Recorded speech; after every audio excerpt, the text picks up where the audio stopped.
សួស្តីសហការីទាំងអស់គ្នាថ្ងៃនេះខ្ញុំនឹងបញ្យល់អំពីសិទ្ធិអំណាចនិងទួនាទីរបស់គណៈអភិបាលរាជធានីខេត្តគណៈអភិបាលគឺជាអង្គប្រតិបត្តិដែលត្រូវអនុវត្តសេចក្តីសម្រេចរបស់ក្រុមប្រឹក្សាយើងមានសិទ្ធិអំណាចក្នុងការចាត់ចែង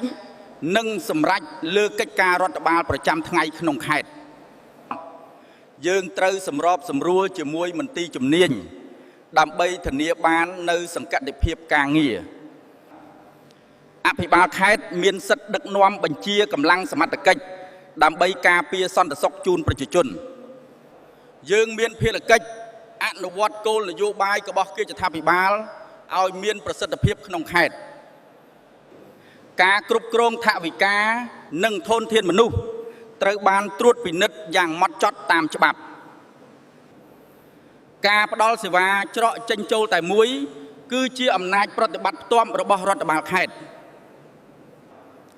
យើងត្រូវមានកិត្តិយសភាពចំពោះក្រុមប្រឹក្សានិងរាជរដ្ឋាភិបាលជានិច្ចសរុបមកសិទ្ធិអំណាចនេះគឺដើម្បីបម្រើប្រជាជននិងការអភិវឌ្ឍខេត្តរបស់យើងប្រកបដោយចីរភាព